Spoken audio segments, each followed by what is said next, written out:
Transcription number 34. Start. Mr. Vice Chairman, sir, I would like to speak on this bill in the interest of the rapid economic growth in the country.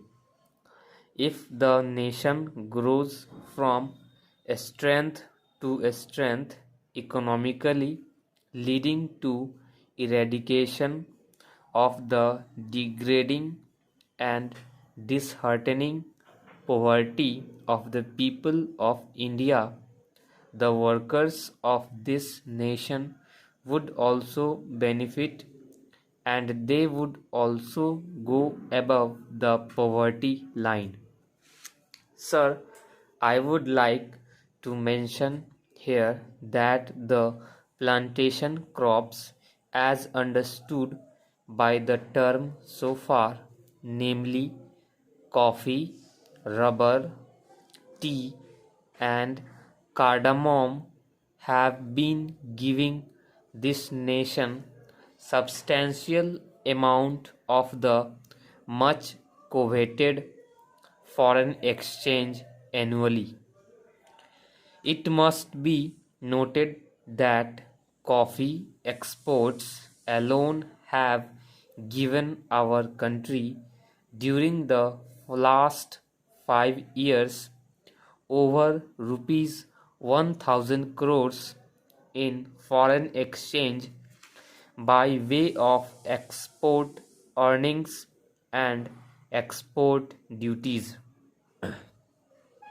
I must also bring to the attention of this House that the famed tea industry in India today has become a sick industry affecting lakhs of workers and the tea planters. Sir, we ought to know that in the agricultural sector, the plantation labor is the best organized one and is getting nearly the same treatment, facilities, and amenities like the industrial labor. Sir, coming from a plantation district of Karnataka, I sincerely agree that the welfare measures provided in the Act must be faithfully implemented and strictly enforced. But I cannot subscribe to the view taken by some that the planters generally are exploiters and are inimical to the interests of their own workers, and that they must be dealt with severely. Sir, most of the planters of today are educated and they know that contented labor is conducive to productivity and peace in the estates, and therefore would like to provide all the welfare measures and amenities to the workers. Sir, I would like to point out some of the very draconian, discriminatory, and invidious urban directed amendments made in the Plantations Labor Amendment Bill 1973.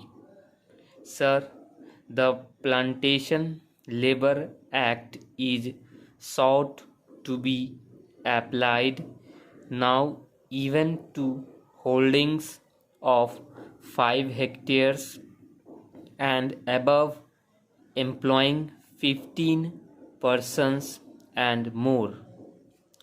Originally, in the bill brought before the Joint Committee, It was sought to be applied to holdings of 6.5 hectares and above.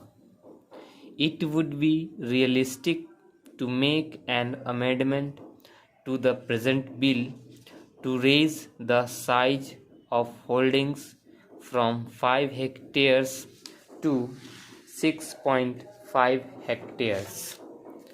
Sir, we must bear in mind the economic viability of small plantations of 5 hectares and the financial capacity of the small planters to fulfill the obligations cast on them to provide housing and creche facilities.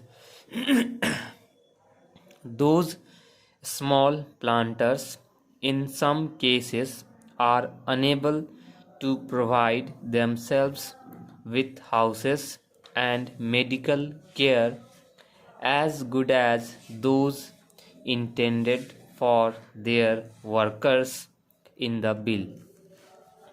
I am sure that good many small holdings will go into liquidation, unable to bear the burden when the prices fall, as in the case of tea today.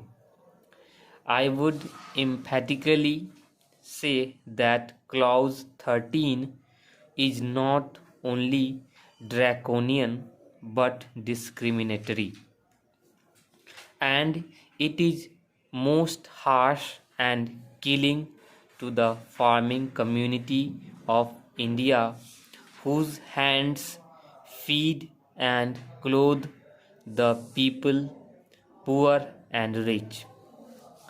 Sir, I strongly feel that the punishment with both compulsory fine and imprisonment is too severe for violation of a welfare legislation covered by the Act. For economic reasons and financial incapacity, the debt-ridden employer, particularly a small holder, may be unable to discharge the obligations such as providing type design houses, creches, medical facilities, etc. In such cases, there is no point in sending the landholder to jail and collecting a fine from him for every day of default. The relevant provisions in the bill are made more stringent than the Factories Act, under which, in the case of a further offence, the court is given the discretion to punish the defaulting employer. But in the proposed amendment, the word used is shall instead of may, which makes it mandatory on the court to impose imprisonment as well as fine. These provisions are too harsh and discriminatory, particularly in view of the fact that the bill seeks to bring in farms of 5 hectares which are in the nature of peasant holdings under the scope of the Act. Sir, I would like to ask the government of the people, for the people, and by the people, in the name of the farmers of India, why it wants to treat a farmer as a criminal and to be imprisoned for such an offense, while it does not do so for a factory owner of a city. By making this comparison, I do not mean that a provision should be made in the relevant Factories Act to make the sentence of imprisonment compulsory for similar offences. Let me make it clear that I am not speaking against the interests of the workers in the plantations. I am only speaking against the stringent and invidious measures which have been provided in the bill affecting the rural employers and the individuous laws enacted for them. Stop.